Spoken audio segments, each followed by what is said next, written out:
Hey everybody, I want to show you, I call this an unfolding sit-up or a slow motion sit-up.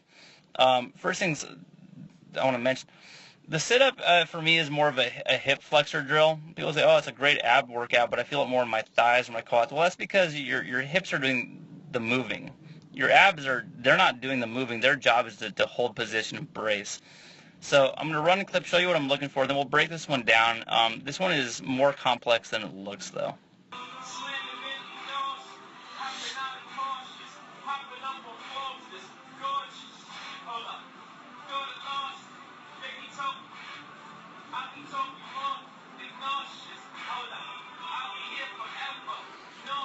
Okay, so what I'm going to do is I'm going to set up at the top. I want my legs to be kind of at a 90-degree angle. So legs are at, let's say, that 90-degree angle. And then what I'm going to do is, before I do anything else, I'm going to set my elbows in. You can't really see, but I'm going to crush my elbows into my side. And then I'm going to give myself the biggest ab crunch that I can. I call this set your core, set your abs before you begin this.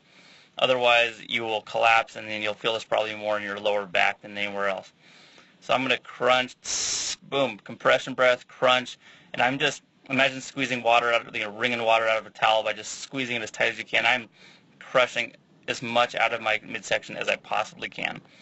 And so we always say, no, never round your back. Well, in this case, I am trying to get myself folded in as much as I can. From this position here, without letting my spine unfold, I'm really going to try to hold this bowl shape with my back. I'm going to use my hips to slowly lower myself down. You can see that I'm going to reach in front of me. This is okay. From here, with my arms out here, I'm going to use my hips to lower, lower, lower. As I'm going, you can see I haven't lost that curved spine. So I'm going down. And I want you to imagine like like unrolling a mat in a sense. Think of it this way. As I go down, my spine is here. I'm going to be sort of unrolling it. So my lower back is going to hit first, and then I'm going to let my spine slowly unwind. So I'm going down, bottom of my spine hits. I'm slowly letting the rest of my spine open up, open up. And I'm going to go to right here.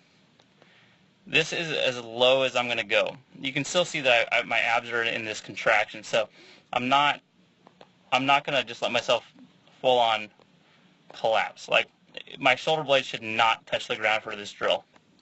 From here, once I get to the bottom,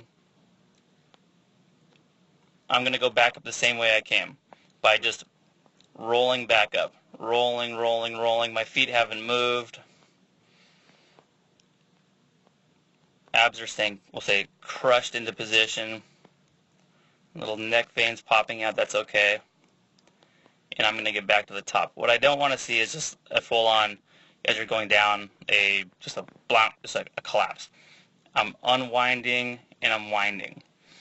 So this is harder than it looks. I actually did a bunch of stuff filming-wise before this, so if I were to break myself down, I'm sure I could find a few things here and there. I'm like, that could be better. But this is one where you may only, as you're doing this, you may only want to go that far. Because let's say you get to there and you're like, if I go any farther, I'm going to collapse or my feet are going to lift off the ground. Maybe that's as low as you go, and then you're going to bring it back up. So it could be that far. It could be all the way to the ground and back. It doesn't really matter. You're going to go to where you can hold tension through your abs, through your core. Let's say the generic stomach region. I don't want to overcomplicate it.